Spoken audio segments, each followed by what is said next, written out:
When collecting mulberry and buying a piece to add to your collection, one of the things to consider is restoration.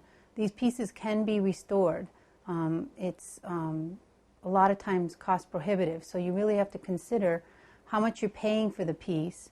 An example would be a teapot in not so good condition that you think you might want to repair. If this is given to you or you pay a very little amount of money for it, you might want to consider restoration. Or you're just a type of person that has this particular pattern and you want this teapot in your collection and you have a little chip on the spout, you might want to have this repaired. Costs can range.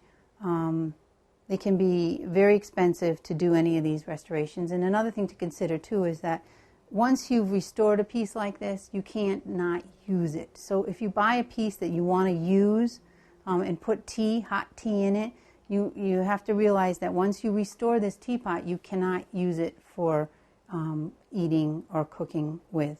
You don't want to put hot water back into this. So that's a consideration when you're buying a pot that is not perfect.